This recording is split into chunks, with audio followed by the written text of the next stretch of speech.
大家好，喺今日嘅呢條影片，我想分享一隻今日逆市上升、有潛力成為強勢股嘅一隻股票。如果大家想知道係邊隻嘅話呢，記得睇到最後啦。今日恒生指數下跌咗1.12%，都正常嘅，因為尋日美股嗰邊 QQQ、S&P 都跌咗1%。而家恒生指數就係喺 MA20嘅位置啦，理論上都應該有啲支持嘅。咁只要唔明確跌穿 MA20嘅話呢，咁個走勢上邊呢亦都唔算太壞嘅。成交量方面唔算太高。咁而家港股嘅走勢都好睇美股嗰邊點樣行啦。如果美股可以繼續上升嘅話呢，對恒生指數絕對係有利嘅。個股分析，跟住我想跟進翻上一條影片所提及過嘅一啲股票。1810小米，小米仍然都喺呢個楔形入邊度震盪嘅，股價喺 MA 上方啦都有啲支持，成交量呢就可憐地少，咁都冇乜特別。赤峰黃金，咁赤峰黃金就跌破咗之前畫出嚟嘅呢一條支撐嘅線啦，佢喺 MA10係有反彈嘅，而你睇翻佢之前嘅股價，通常喺 MA20，即係呢條綠色嘅線啦，上面都係有支持嘅。咁所以預期呢，佢就算再落都好啦，喺 MA20嗰度應該都會有個比較強力嘅支持。成交量方面就比較少啦，量比0.37。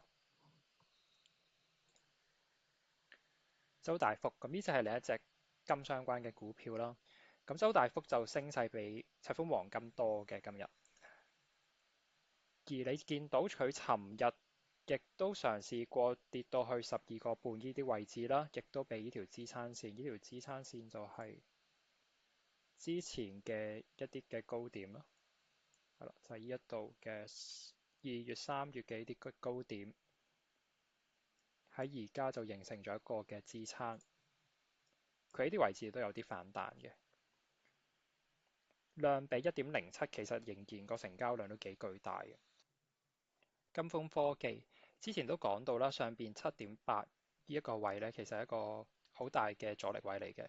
佢呢啲位置呢已經有啲買盤嘅壓力啦，所以其實股價都上唔到去啦。而家咁有可能喺度盤整啦。咁再睇下佢嘅之後嘅走勢。3888金山軟件，今日呢隻股票呢係有驚喜嘅。喺大盤下跌嘅情況之下呢，佢竟然升咗5%，量比1.36，成交量係非常之大嘅。今日一支大嘅陽燭啦，尋日佢嘅成交量係低嘅，係一個拉回，佢亦都係下降軌嘅呢啲位置啦，揾到一個支持。而今日嘅走勢其實更加之好嘅，佢曾經先升啦，後回到落呢個位呢，就係120 MA 嚟嘅，跟住再上升突破呢一條嘅趨勢線，跟住就股價一路上升啦。咁做得都非常之好嘅。268金蝶，咁金蝶今日嘅成交量就唔係好多，量比0.51，股價仍然都喺呢個楔形入邊啦，走勢其實冇乜問題嘅。9698萬國數據，萬國數據今日嘅成交量就好低啦，量比0.37。前兩日嘅成交量，尋日嘅成交量都係算低嘅，都係一個拉回啦。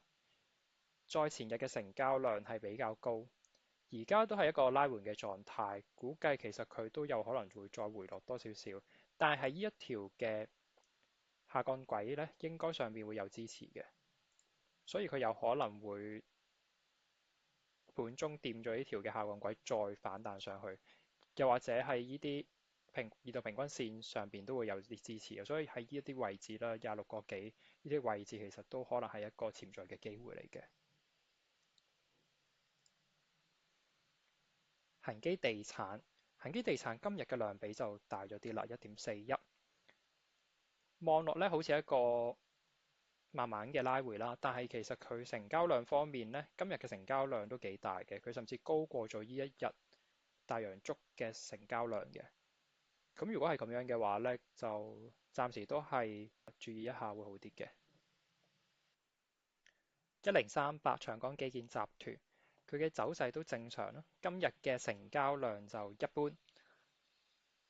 尋日股價曾經係跌到去 MA5、MA10呢啲位置啦，有支持而反彈嘅。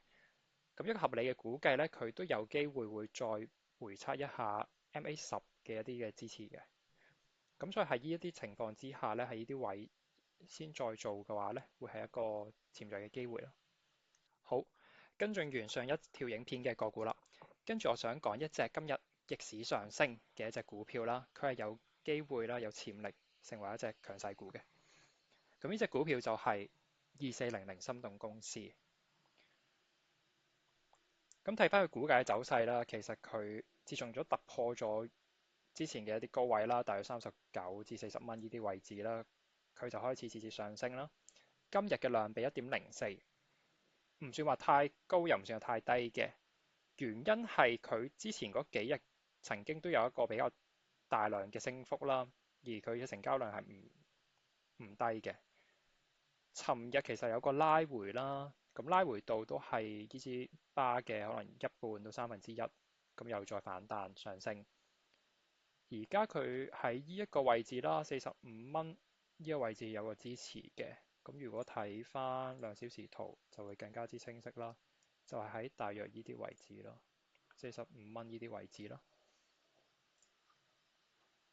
如果呢隻股票係強勢嘅話呢，佢甚至唔會回落翻綠色呢條線嘅支持位，而係佢會不斷咁樣去上升嘅。咁大家都會記得，即係泡泡瑪特啦，佢都係不斷咁升，唔會俾機會你去買嘅。咁我哋再睇多一個指標啦，就係個 RS。